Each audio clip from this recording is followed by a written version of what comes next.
Hello, everyone. Welcome to the Power Man podcast. My name is Rory Paquette, and I know you know that. I just like to remind myself how grateful I am to be sitting in this chair, folks.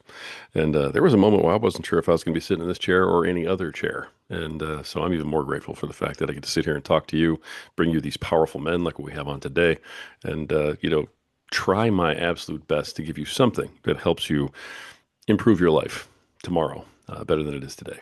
Folks, thank you for being here. If you're a friend of the program, then you know what's coming next. We got to pay a couple of bills, so let me take a sip of my preferred beverage in my awesome IU cup.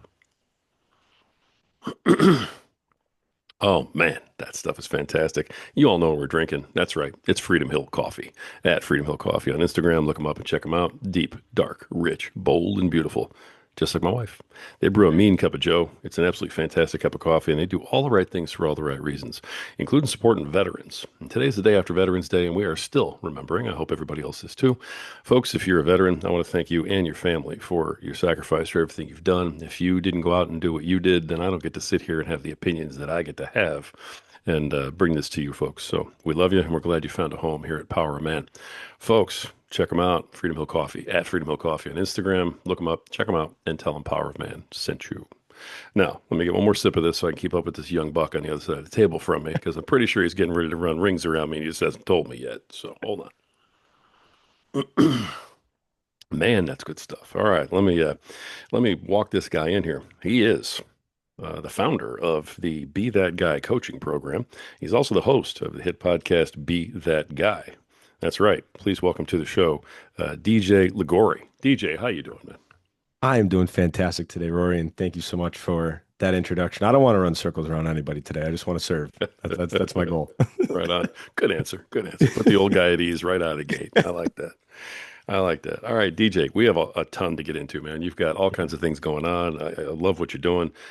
Before we start that, just tell everybody a little bit about who is DJ. What are you about, man? Where'd you come from? So, where'd I come from? So, I am originally from Rochester, New York. I'm a Northeast guy, and so I went to middle school there, high school there, and college, and graduated college, St. John Fisher University, and lived in Rochester for about maybe 3 years after I'd graduated. And realized that there was a big, beautiful world out there that I hadn't really seen a lot of yet, right? I'd had about 27 years in Rochester and said, hey, let's move. Let's completely uproot my life and let's go somewhere else. And so I had a really good buddy of mine, shout out Tyler Updike, who I now currently live with, actually in Tampa, Florida. I was living with him in Rochester, New York. And he said about 2 weeks before we were going to renew our lease, I'm moving to Tampa. And I thought he was joking. And I said, all right, Ty, that's enough cracking around. Like, we got to get this lease sent over. And lo and behold, he actually did. He actually got up and moved to Tampa. And about 4 months later, I said, hey, he did it. Why can't I? And so a big reason why I'm here is probably because of my really good friend Ty. And so me and one of my other really good friends, we moved down here.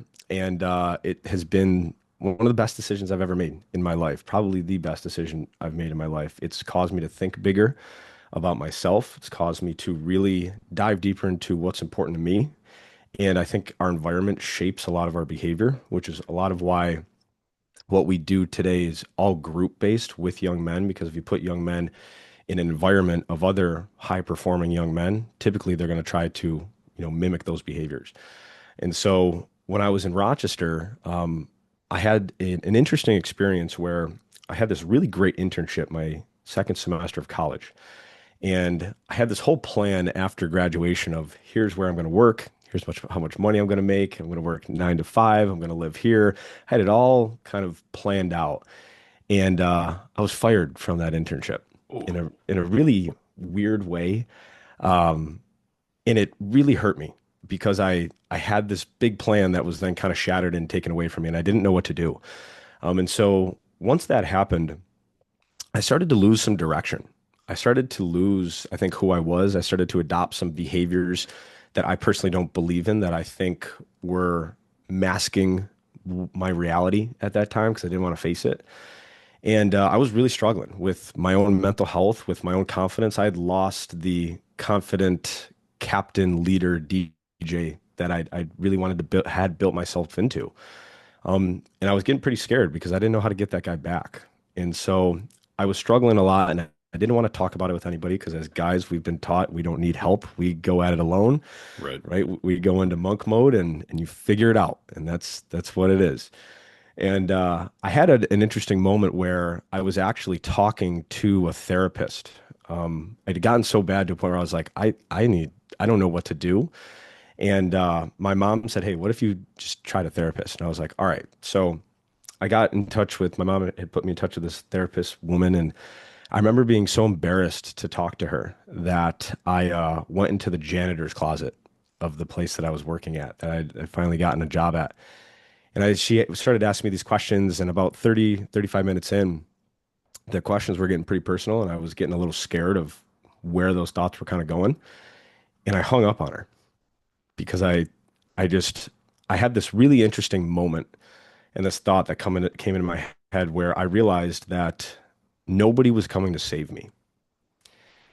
And I realized that it's important to have a good environment. It's important to have good people around you. Yet at the end of the day, if you really want to fix your life, it's about the man in the mirror.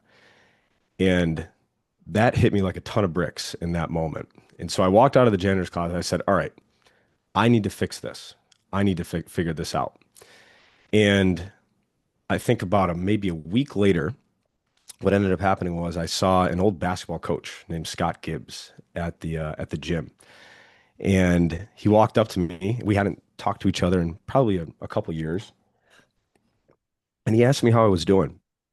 And I almost broke down in tears right in front of him because I said, I'm struggling and I don't know why. And he said, do you want to talk about it? And I said, yeah, I'd love to because I trusted Scott. I really did. He was a very, very good coach. And so he sat with me that night for about 3 hours and I just got it all out. And it was the best I had felt in 6 months. And so I said, hey, could we meet again? That felt really good. Like, can we just talk again? And he said, yeah. And so we ended up meeting 1 to 2 times a week for the next 3 years. And at the end of those 3 years, he was basically coaching me in those sessions. He was talking about confidence, habits, all these things. And at the end of those 3 years, we decided to start a business called Acres of Diamonds. And Acres of Diamonds is our parent company. And so we started working with businesses on their emotional intelligence and their mental fitness. And we created this really cool 8 week program that we were running teams through. And I was leading these emotional intelligence group sessions at 24 or 25 years old. And I was like, holy cow, like, how did this happen? This is, I mean, obviously I know exactly how it happened. Like there were a lot of dark days, a lot of, working in the shadows, getting rewarded in public type of thing. And it was really cool. I was getting to lead these on a weekly basis, and we were having life-changing results. People absolutely loved this. And what ended up happening was I had a colleague of mine who was a mom reach out to me, and she said, "Hey, my son is struggling," and he was 17 at the time. And she said, "Can you help him? Can you coach him?" I said, "What do you want me to help him with?" And she said, "I don't know. Like, what do guys work on?" And I was like, "Well, I really like confidence." I said, "I really like discipline. I really like accountability." I said, "I can talk to him about those things." She said, "Perfect. Can you do that?" So we got on the phone and we talked for an hour, and he was like, "Hey, can we meet again?" And I was like, "Yeah, sounds good." And so the mom was like, "How much do you charge?" I'm like, "I don't know. I've never been asked that before." So I just made up a number that was really high in my head, and she was completely okay with it. I was like, "Oh my goodness, is there a business here, right? Am I coaching young men now?" And so over, throughout my 20s, I was leading these group mental fitness coaching programs for all these corporations. And then I was starting to create this side support of helping all these young men. And I started to have more moms, as we talked about a little off air. It was more of the moms who were reaching out and saying, "Hey, my son is struggling with these things. Can you work with them?" And so initially I just started it as one-on-one meetings. And then I realized that a lot of the stuff I was talking about with these guys was all the same stuff, right? It was, hey, I don't know, how do I stay consistent with exercise? How do I wake up on time? How do I know what my next steps are when it comes to school, when it comes to college, or if I even want to go to college, right? And I realized I'm like, what if I got these guys together and we just talked about this as a group of guys instead of individually? And so that ended up creating the Be That Guy Club. We like to call it. We like to call it a club. It's like an elite club, like Navy SEALs of young men, something like that. Um, but so we ended up building this community in this coaching program called Be That Guy. And initially, the really cool thing about it was I was calling it the Acres of Diamonds Young Man Coaching Program. And I was like, that is just an absolute mouthful. Yeah. Yeah. And I didn't know what to call it. And in one of the sessions, I remember I had two sessions that day. It was with a young man from the University of Miami, and then it was with a another man from back at home in Rochester, New York. And the young man, the morning session, he goes, "Dude, I just want to be that guy." And I just like sat there and the end of the Zoom call, and I'm like, "Be that guy that what?" And he's like, "Be that guy that can do hard things. Be that guy that can manage stress. Be that guy that can go up and talk to the girl at the bar." He's like, "I want to be that guy." And I wrote down like all these things. I'm like, "Keep going." And he listed off like 15 more things. And I'm like, "Be that guy." And I'm like, "That's kind of interesting. Like it can be universal to that man, to that guy." So then I had this second session in the afternoon. And ironically, he said the exact same thing. He said, "I just want to be that guy." And I'm like, "Oh my God."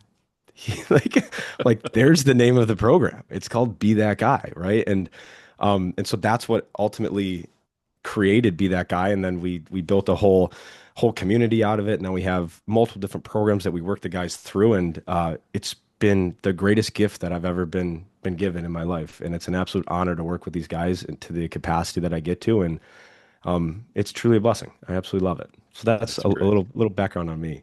I love the story. I really Yeah. do. I mean, you tell it very well. So, but it's so funny how, all these things just sort of come to us, through Yeah. different ways. Mhm. No matter what you want to call it, it's you were called to do this, it sounds like in some fashion. So, Yeah, I'm a religious person, so I talk to God every day. I go on long runs, and at the end, I like to have a nice conversation with God, and I thank Him for giving me the opportunity to lead men. yeah, In sports, I've always taken on leadership roles, and I say that with humility because it's an honor to have that role, and I take it very seriously. And it's always been something that's been important to me, and I think I saw a lot of it with my father, the way that he raised me and the way that he connected with our family. So I think I mimicked a lot of his behavior. that's awesome. Yeah. That was another unique part of your story. Since we are almost segued there, you can Mhm. tell you're a podcast host.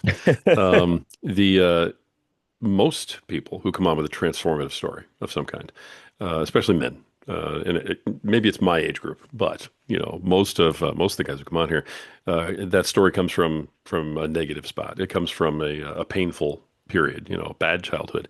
You're very open about the fact that your parents were there for you, they supported you, Yeah. you had like a good life. Tell everybody about that just a little bit. Not because I do want to give parents a shout out because when they do a good job, it's great to hear that story. But Yeah. how that impacted you then to what you're doing now. You know, I'm very close to my parents still today, and I make note to thank them for the way that they raised me because I think that's a big thing. Like parents want to know if they did a good job, I think raising their parent or raising their kids. And my sister I think does a really good job of it too, communicating that to my parents as well. Um, I would just say that, I think one of the things that I really realized was as I got more into the self-help, and I'll even say that the stealth help from our guy Jamie last episode. Right on. Um, as I started to dive more into that, I realized that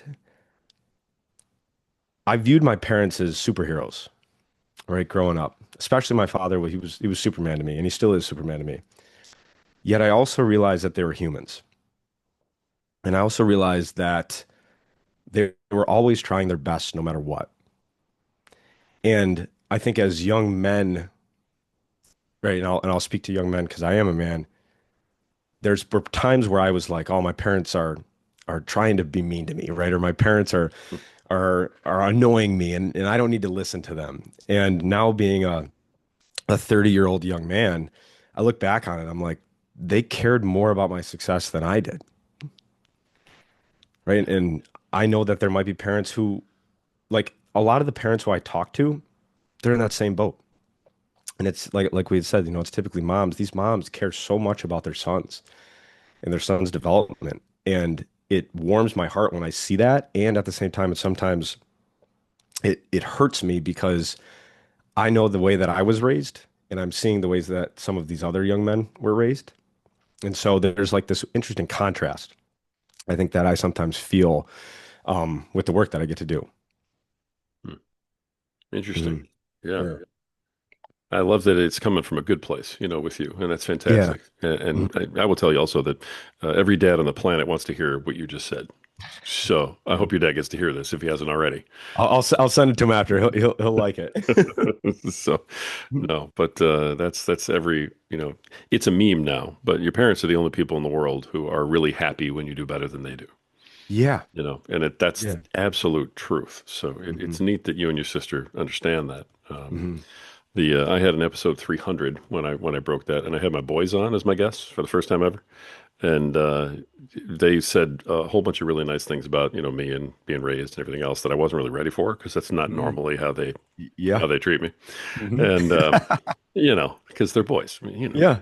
so we Right. all are. But I got off that episode and I cried like a baby. It was Yeah. terrible. Oh, yeah. I don't Oh, mind yeah. saying it. Yeah. But I love that you recognize that. You've mentioned it a couple times now, so I want to segue over to that. But Mhm. the when I first heard about your program, my initial reaction would be that dads would have been the ones who were kind of going, "All right, son, grab him by the scruff of the neck. You need to go talk to this guy, DJ. I'm sending you off to camp with Yeah. with DJ to like get Right. better and get fixed, right?" Yep. But your communication, really seems to be, and even on your website and stuff, the Hmm. success stories and stuff is moms. Yeah. I never would have guessed, just being me and my age group, right, with the dynamic with me and my wife, Hmm. that moms would be doing that. But man, they are, and you seem to be having a lot of success with that. Why moms, do you think? So I've noticed that a lot of these moms who do reach out to me and I do talk to them, there typically isn't a male presence in their life. There typically isn't a if there is a father, maybe he's distant or maybe he might have passed away when the guy was young. So a lot of these young men, unfortunately, are being raised by these, I like to call them super moms, right? They're these moms who are trying to literally do everything for their sons because it's all they really know, right? They want to protect them, right? They want to see them be successful. Right, And so I think a lot of the times, I'll get on these calls and a lot of um, the requests from mom or the things that they want is they want their sons to be around other good men, right? And they want their sons to be influenced positively by men who are exercising, men who are kind to women, men who are loving brothers to other men and joke around and have fun together and also hold each other to a high standard and call each other out when they're slipping. And they want their sons to grow up to be that guy, no pun intended, right? To be that right. man, right? That is disciplined, that is confident. And I think, I'm very open and very honest with a lot of these moms. I say, when I got in trouble from my father, it was scary, right? When he looked at me and when he yelled, and I was like, oh, geez, I better stop this right now. Like, this is bad. Right? When my mom did it, I was like, well, she loves me no matter what.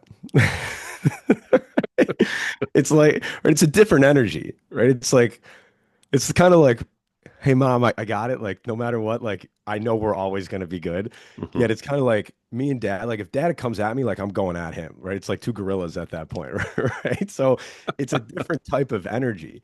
And so I think a lot of these young men then they grow up with that energy of like a mom trying to be the more rigid type of parent. And I don't think the guys fully, I think the guys rebel against it a little bit, right? I think they hear it differently. And so then I think that ends up creating these young men who might value comfort or might want to be more rebellious in high school and in college or post high school. And then they kind of start to veer away. And the mom's like, hey, like, I got to get this kid back on track. And I don't necessarily know exactly how to do that. And I personally believe the way that we do that is we surround him with other good men, and especially his peers, right? When a 19-year-old guy sees five other 19-year-olds who are exercising, reading, and going to bed on time, and then you put him in a group with all five of those guys, and he's the one guy who's not doing it, he changes pretty quickly, right? Yeah. And that's where that environment starts to really shape his behavior. Amen. I love that thinking too, Yeah. 100%. Mhm. It's the first guy through the wall is the one who always gets bloody. and that's, Exactly. but when Right. there's five other guys doing it, then it's like, I can do this. If they can E- do this, I can do this. Exactly, right. And I remember like, I played college football in New York, and Cool. I remember suffering together with those guys during 2 days, right? And running 300-yard sprints and running over to the sidelines and throwing up everything and looking over at your buddy and he's doing the exact same thing. And you just start laughing and you're like, let's get the absolute crap kicked out of us together. And let's come out on the other side. And that brotherhood is something that you can't buy that at your local grocery store. Right? Right. Like that has to be built through pain and through suffering together. And that's why I mentioned the Navy SEALs earlier. Like I'm a very big, supporter of servicemen and women, and I love reading books around that stuff. You talk to any Navy SEAL, and it's like, who are they fighting for? Right? They're fighting for the guy next to them, right? Right. They're they're fighting for that brotherhood and that family that they've created. And so, the power of man, right? The power of man, I think, truly comes out when you get a group of guys together who are trying to achieve a common goal. Like, there's not a lot of things that can stop that group of men. Yeah. Could not agree more. And, Yeah. one of the reasons why I really love what you're doing is because there isn't enough attention to the young lions that are out there. Hmm. And the guys who I work with, and I work with a lot of them, but the guys who I work with, by and large, were a little broken. Hmm. We never sought out the company of, good men when we were Hmm. younger because we did that, what you said, monk mode, right? Yeah. Yep. We just, Yep. went in our shells and said, we gotta handle it. I'm a man. This is how it goes. We Yep. never reached for that brotherhood. And so now when I'm dealing with 40, 50-year-old guys, who are fathers in our scenario here, Hmm. they have never done this before. So the Hmm. concept of coming together in a group is new. And what you're doing is you're introducing the concept to guys who are younger, and you're Hmm. saying, hey, this is how it needs to be, so that when they get to be 40 or 50, the idea that they may need, a strong male standing next to them is not a foreign idea. I love Yes. that you're putting that out there right now. Hmm. And the biggest challenge to that right now is a lot of the young men are very isolated because of technology. Mm, And yeah, so, a lot of these guys struggle with social skills, right? Just being able to communicate and yeah. talk, right? The idea of talking to a woman at a bar is probably one of the scariest things that they could possibly imagine, right? And it's like, eventually, if you do want to, have a wife and kids, you do need to talk to her as a human, It's kind right? of required. It's Yeah. kind of a big requirement here. And so, a lot of the times, so like one of the things that we have every guy do when for our hard skills program, when we have guys, when we have them build healthier habits, is we have every guy read for a minimum of, we literally have them start with 2 minutes a day, and then they work up to 15 minutes a day. Mhm. And we have them read The Compound Effect by Darren Hardy. And it's Great about, book. right, Oh, great book, right? yeah. Simple book, easy to read. And it's just about doing the little things right. And one of the things that I noticed was, so at the end of our second month, we do a reflection. So we do a reflection at the end of each month, kind of seeing how the guys are doing. And at the end of the second month, I asked the guys, what's been the biggest impact so far? And every single guy answered the question exactly the same. They said it was their ability to start and finish a book. And I said, really? I said, that's the thing that is impacting you so much. And they said, not only is it a metaphor that, or a lesson that I can start something and finish it. What it also is doing though is it's forcing me to put the phone down and read something tangible. And they said, I know that there's a lot of guys out there who aren't making those decisions, and just knowing that is causing me to think differently about myself. Right? So when these guys open a book and read it for 15 minutes, it's 15 minutes that they're not on their phone. Yeah. Right. And so I think getting guys, like, I'm all for technology and I'm all for utilizing it and leveraging it how we need to. Yet I'm also a very big proponent of put the phone down and talk to the human next to you.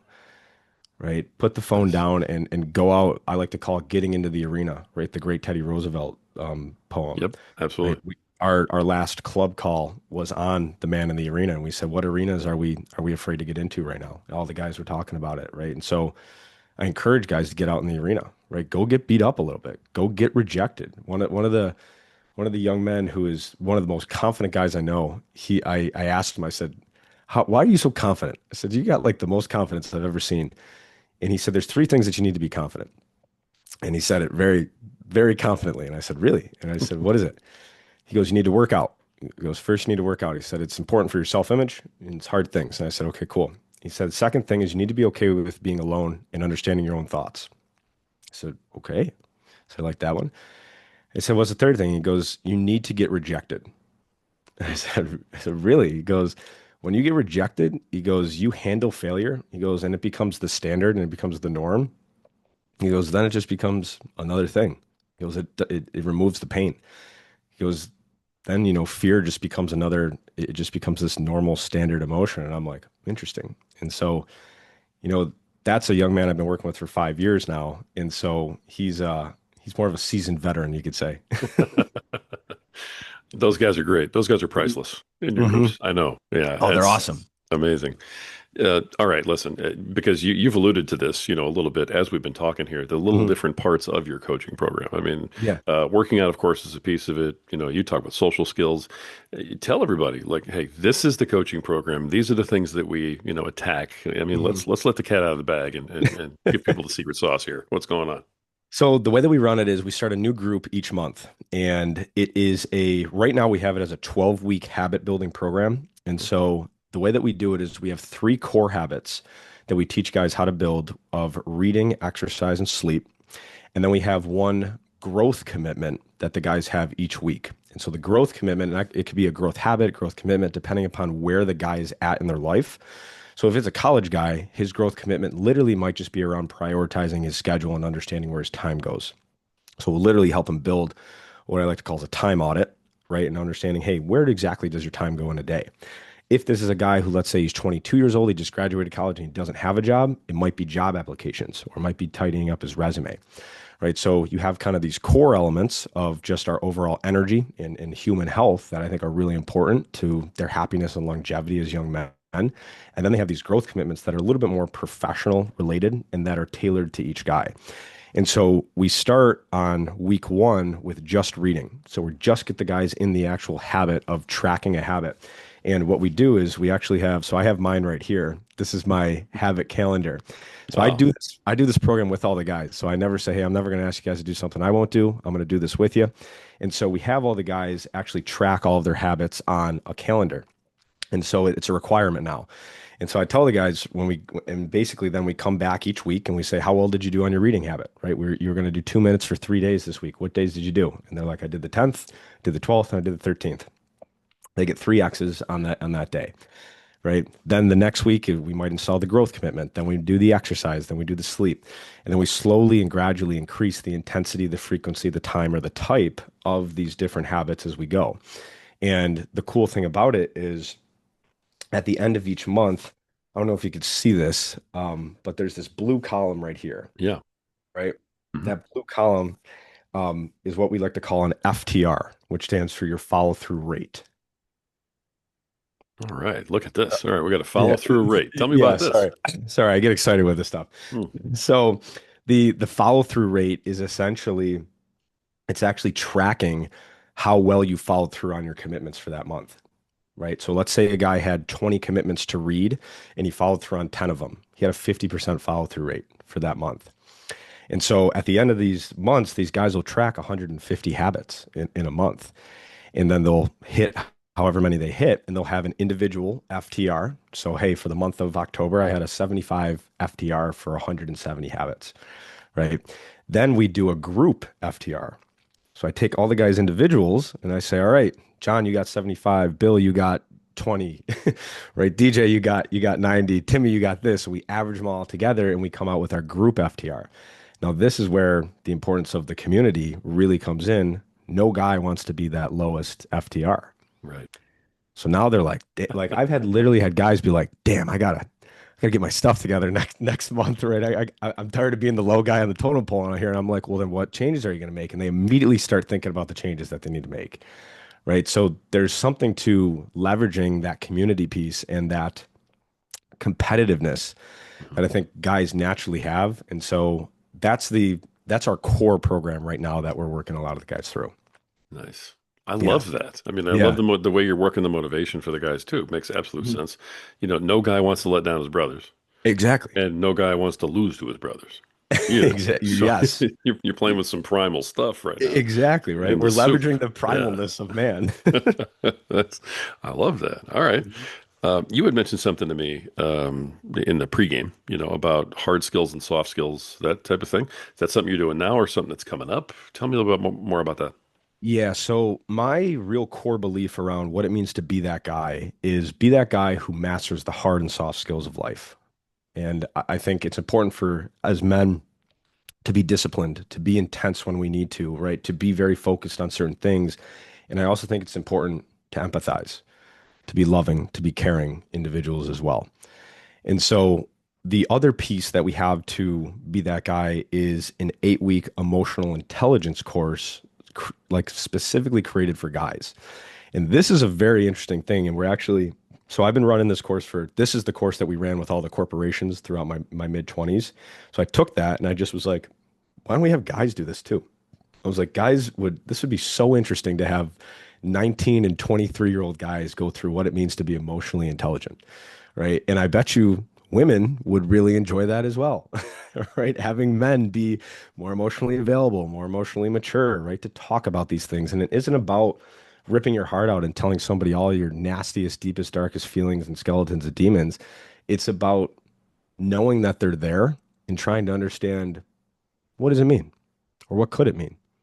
Right? At the end of the day, emotions are a little messy, right? Emotions are energy in motion, and we have to somehow make sense of them, right? And so this program, we really work around judgment. So we work around, where are these guys judging themselves in their lives? Where are they judging others? Where are they judging circumstances? And then we shift them into more of a positive thing, which I like to call 10% thinking. And it's essentially, what is every event can be turned into a gift or an opportunity with the right perspective. And the 10% is, what's the 10% of this that's going to help me? What's the 10% of this that I can take and build upon? And so you start to, shift your focus on, what am I letting bother me? Right? What am I choosing? Right? This is all a choice. What am I Mhm. choosing to be good in my life? What am I choosing to be bad in my life? And so these guys have, we're actually starting our emotional intelligence program for guys in January. So I'm actually enrolling all the guys who just finished their habit program right now. And typically that's the way I like to do it, is the hard skills, then the soft skills. And what I'm probably going to do, and it's a pretty simple thing, is I'm just going to make it all one program, right? I'm going to make it probably, and I know we talked a little bit about this, like a 16-week semester course where it's like, hey, your first 8 weeks are hard skills, your second 8 weeks are soft skills, right? And so that's kind of what we're doing with some of the more soft skills with the young men. Nice. Yeah. Nice. You had mentioned something to me about when it comes to the soft skills, especially, Hmm. and I think every man has an issue with this word, but something about vulnerability. You and I talked Hmm. about a little bit. Now, this is a hot button among guys that are in my age group. I think it's a little different with guys that are in your age group because you don't have all of the hangups that we have from our parents, Yep. type of thing on us. Because we grew up with the stoic, stuff it all down, don't feel anything, boys don't cry, and everything Yep. else. But you mentioned something about the value of vulnerability. Yeah. So in August of this year, we had our we did our first retreat for guys. We had the Be That Guy retreat.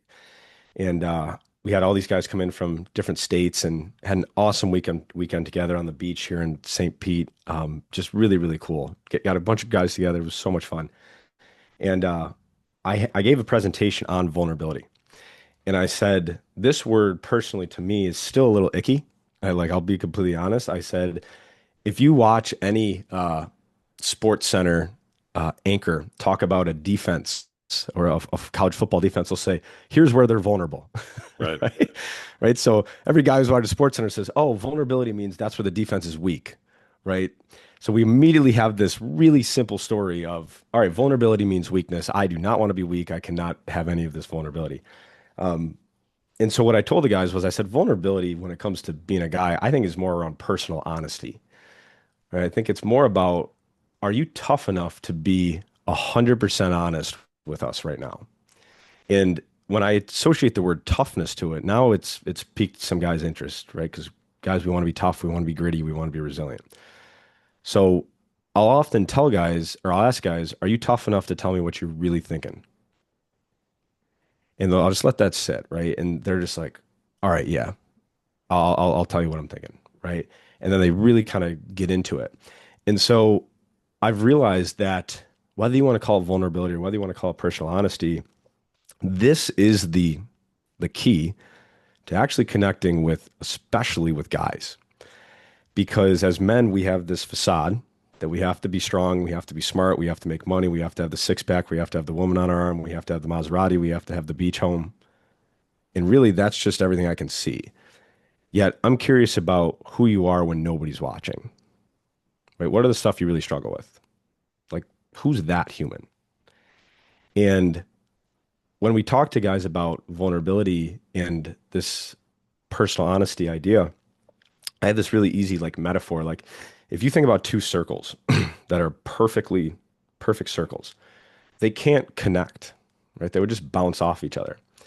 But if you had two puzzle pieces that had jagged edges and insecurities and skeletons in the closets and demons and fears and everything, right? They'd connect right together. So in order for us as men to build teams, build the brotherhoods, build the communities, we have to express this personal honesty or this vulnerability, whatever you want to call it.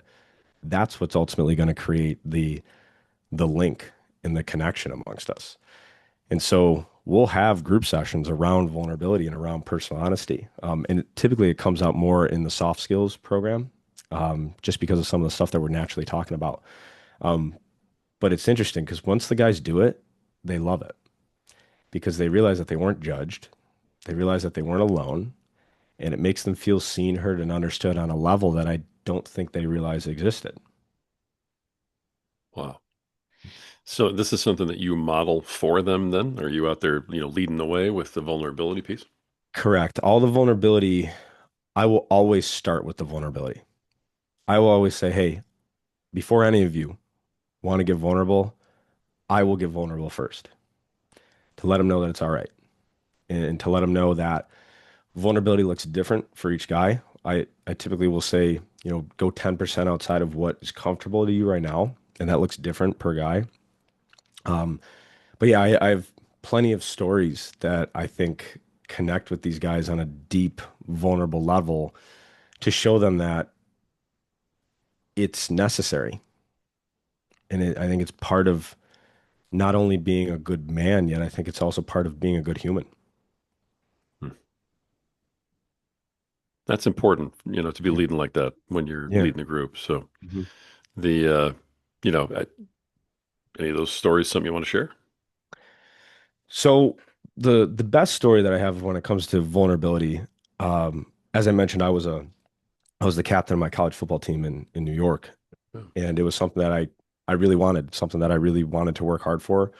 I thought I could do a really good job, and I was very honored to be put into that role, with a couple other guys who were also captains. And one of the things that I did was I always spoke to the team before we would go onto the field.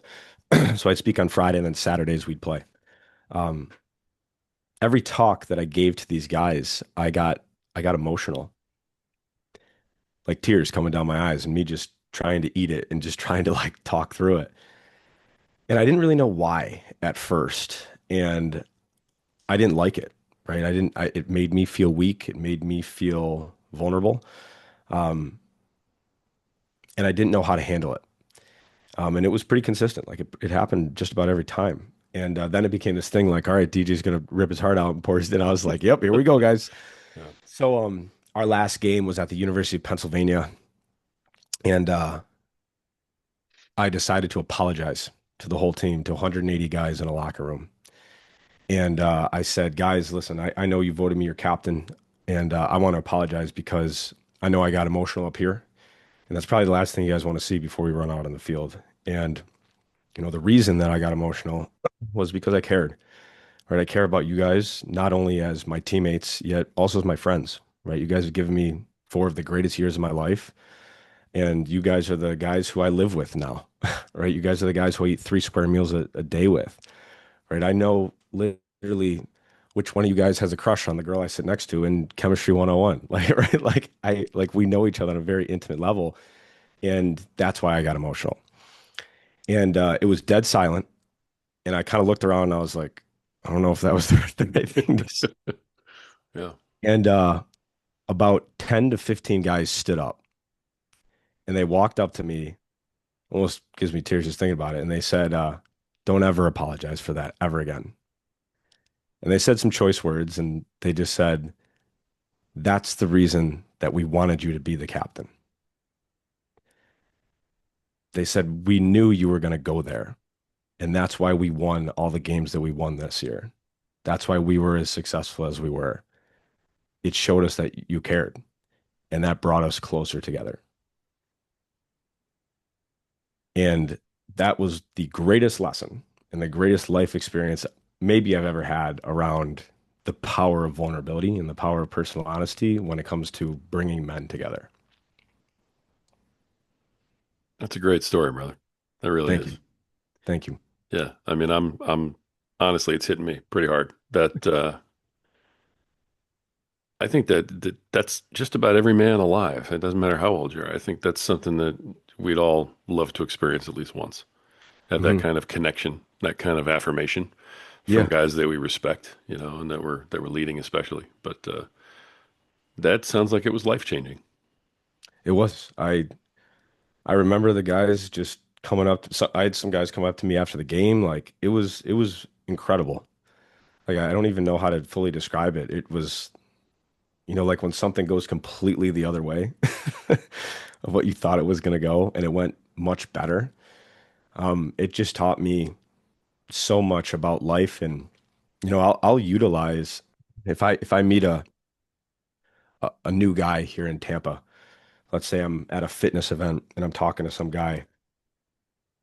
I'll often lead with, yeah, this is what I struggle with, right? These are the things that I could use help with. Any ideas, right? And allowing them to have the opportunity to one to help me, right? And there's this great the Benjamin Franklin effect, right? People will only help people that they think they like. So if I ask somebody for help, then they'll think they'll like me. They're like, oh, I must like this guy, so I'm obviously gonna help him.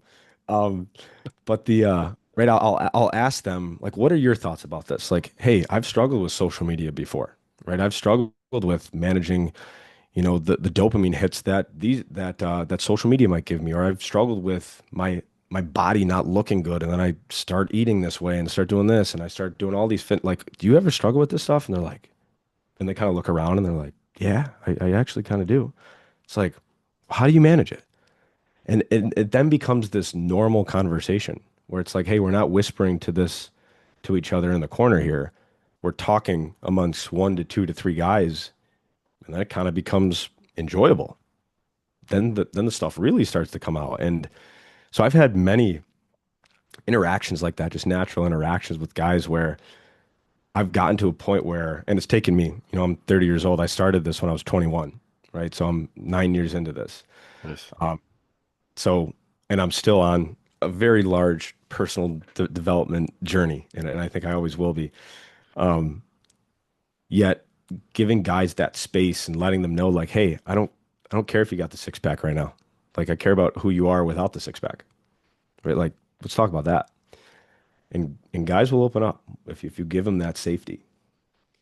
Man, love it, man. I really do. I mean, this Thank is, you. and I love that faith is a part of your life because it's incredibly clear to me that you've been called to do this. I mean, Mm. especially now that I know you've been doing it for 9 years. This is Yeah, not some flash in the pan. Maybe I'll try this thing.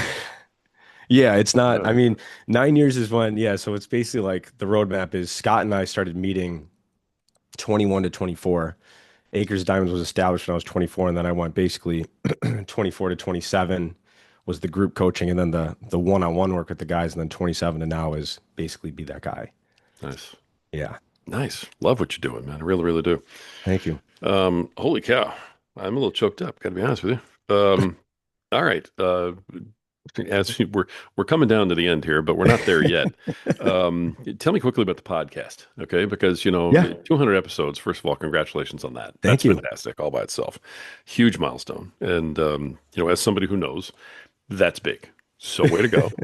But what's the goal with the podcast in relation to the rest of the business and in terms of the impact you're trying to make? So, well, first off, congrats on you with the 6 podcasts and the 300 plus episodes as well. I'm keeping up with you on that one, Rory. Holy cow. Thanks, appreciate that. Um, so the goal of the podcast was, I mean, initially it was just, hey, this is uncomfortable. Let's do it. That was my first reason. And I remember buying a microphone and setting it up in my room and feeling like a total idiot because I just had like no idea what I was doing. And I remember for the first like 10 episodes, I was recording it through Audacity and I hadn't hooked up the microphone properly. And so I was just talking out loud in my room and the laptop was happening to pick up my voice. And so like when I like the first like if you go back, if anybody wants a good laugh, go back and listen to like the first 10 episodes. It's literally me just yelling in my room like by myself. And I remember people like my friends and people who I just kind of knew. Some people were like pretty supportive of it. They're like, this is pretty cool. And then other people were like, why are you doing this? I was like, I don't know. I kind of just, I feel like I need to do this. And they're like, I mean, some people said some pretty nasty things in the beginning, like, hey, your stuff is horrible. It's cringy. It's this. And I was kind of like, all right, cool. Like, I don't really care. Like, I'm just doing this because it's important to me. Um, but yeah, that so initially was libraries and weight rooms. Those were two areas of my life that personally helped me a lot with my mental fitness and my physical fitness. And then I transferred that over to the Be That Guy podcast last year. And really, what we talk about on that show is the hard and soft skills of life and why they're important. And I interview guys and women who are in their 20s or early 30s, and we talk. Typically, it's kind of funny. Typically, with the women, it's all about emotional intelligence. It's all about guys being emotionally mature and why are, what are women looking for in men, right? When it comes to that emotional intelligence. And then with guys, it's really around the discipline, the confidence, the doing the hard things. And so I'll have kind of those guest interview pieces. And then I'll have just some solo pieces that are really just based upon what I'm learning from the guys that I'm actually working with. Like, for example, the reading thing, right? The huge impact that the reading had. Blown away by that. I did not think that was a thing and the impact that that would have on the guys. My 200th episode was literally just about that. It's like, guys, if you really want to change your life, just start and finish a book, right? I Right. recommend The Compound Effect, right? Right? Like, it's a really great book. And so that's kind of what we do on the podcast. And occasionally, too, I'll throw like some testimonials on there from moms or from guys so that anybody who is listening, if it's maybe a 2 to 3 minute testimonial type of thing, they might just accidentally run into it. And so then moms can say, hey, this is very similar to my situation, right? Let's reach out to DJ and see if this is something that we might want to do, or if the son listens to a guy, right? Vice versa. Nice. Mhm. I mean, okay, good deal. I love what you do with Yeah. the podcast. I listened to several episodes. 200 was one of them. And, because I mean, I knew that was going to be a big episode. So I'm like, all Yeah. right, well, let's find out some stuff now because that's where you celebrate, right? You get a little personal. Yeah. So I definitely wanted to listen to that one. But did hear one of your earlier ones. I think it was two.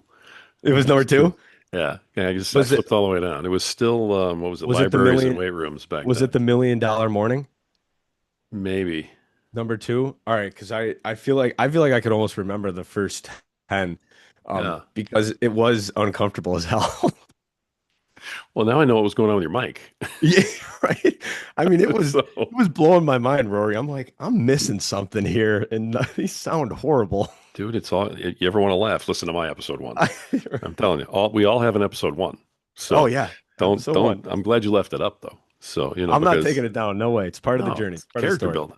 Yeah. The but so I love what you're doing with the podcast. You mentioned, people the haters who want to tell you you're cringe and they don't like what you're doing. And usually it has more to do with, something that's being triggered inside them.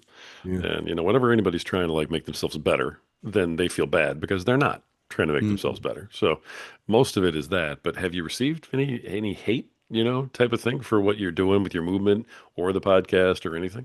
Uh, we've had a couple people who have bashed me for not being a licensed therapist. And I tell them, I say, I'm not a licensed therapist. I said, I'm not doing therapy. I said, we're working with guys on confidence and discipline. And I said, when it comes to the softer skills, I said, I don't I don't think I need a certification to give a guy space and ask him a question about something important. And so I want to be respectful to the therapists, the guidance counselors, all those people, right? I think we need more of them in the world. And I want guys to realize that, this isn't therapy, yet it is therapeutic, right? Like it's That's cool okay. talk, right? Like, That's and it's okay. okay, Yeah. right? And it's okay. Like if you are a guy, like I have a bunch of buddies who go to therapy and they're like, dude, it's great. It's like you just go, you talk, right? You work through some things. And a lot of the stuff that we do when it comes to the hard skills, it's much more, the hard skills are more black and white. Hey, did you do your exercise? Did you do your reading? Right. When it comes to those soft skills and you're talking about, you know, why do you judge yourself in that situation? And the guys are like, well, this is why. Yeah. And it's like, and then they go a little deeper and then they go a little deeper, right? And I know when to be careful, right? If we do slip into some different areas. But in all honesty, I probably have over 1,500, 2,000 hours of working with these guys. It's like I kind of know where this could go, or I kind of know how to do this now. Right. Right? Like I got some pretty good experience in this. And also being a guy who was them not too long ago, right? Like I think they like that. They like that dynamic of, hey, I'm not your doctor, I'm your peer, Yeah. right? So it's kind of like two friends talking to each other, which I think is a big advantage. Right. All right. So some hate from, probably some therapists who aren't doing very well in their practices. Yeah, Is that we because get you're some taking the hate business? and we get some moms who aren't too happy when an automated text goes out to them at 2 in the morning on accident. Right? All right. Like, Little whoops, stuff. Good. right? Good, good, good. Get the little stuff here and there. Occasionally I'll get a guy who will bash me around something where it's like, I have zero interest in talking to you, dude. Like you're just trying to sell a coaching course or sell a coaching program, and I'm just like, this probably isn't for you anyways, right? So like, we're good, dude. Like you're more than welcome to go, play video games for the next 5 years and be in your parents' basement at age 24, pissed off at the world, and more than welcome to, right? Right on. Right? And I'm not gonna chase you for No, that. that's great.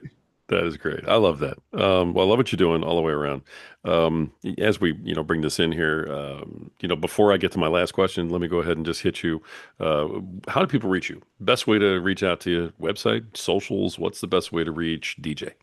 So I would say the best way, excuse me, is probably just through Instagram. That's the platform I'm most active on, Mhm. which is just DJ Logory, DJLOGORY. And if people want like a little bit deeper dive into the program and everything that we're doing on, they can just go to our website, bethatguyclub.com. And it's cool because if you're a guy, you go to the homepage and there's a page for guys. And then if you're a mom, and it's typically moms or I say parents, right, you can go to the page that is just for parents, right? And it'll break down everything for you. Perfect. Yeah, Mhm. and I have those links, so we'll make sure Okay, that those get in awesome. there for Thank you. sure. All right. As we wrap it up, let me just throw it to you, brother. I'll let you kind of close things out. You've done a fantastic job of presenting yourself. So let's. Is there anything I didn't ask you that you want to make sure that gets out there? Is there anything you want to double down on, or is there maybe a parting shot, parting words for the people who are listening right now? Mhm. Go ahead and close yourself out. You got last minute or two for you. I would say the thing that is really deep into my heart is I grew up with a lot of really good men around me. I grew up with a really good dad, really good grandpa, uncles, um, and I got to see what I thought a good man was. And I want to help young men redefine what they think is cool today. Right? Excuse my French, but I think it's pretty cool having your shit together, right? As a young man. I think it's pretty cool going to the gym and tracking your progress. I think it's pretty cool going to bed on time and being ready for the next day and taking your school or your job seriously while still integrating some social media or video games if you do want to do those things. Yet understanding your priorities are ultimately going to shape your life. And I believe that the habits are the bones to your life, right? And your habits are going to dictate like where you're going. And so, um, I know, Charlie Kirk, right? Obviously, a couple weeks ago, absolutely horrible what happened. I never really got into a lot of what Charlie Kirk was doing yet. Over the last couple weeks, I've learned more about him. Mhm. And there was one talk that he gave that was I think, directed to men. And his simple message was, we can do better.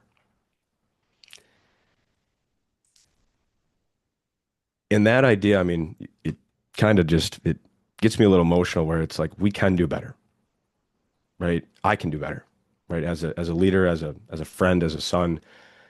And I think if we believe that as young men and get excited about that, I think the future generations of young men can be some of the greatest human beings to walk the face of the earth. Great wrap up. Great wrap up, brother. Really and truly. Thank you.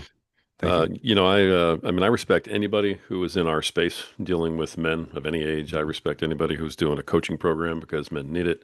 But I got to be honest, man, you're the real deal, Thank and you, I'm Roy. really I really impressed. appreciate it. Really Thank you. impressed with what you're doing and why.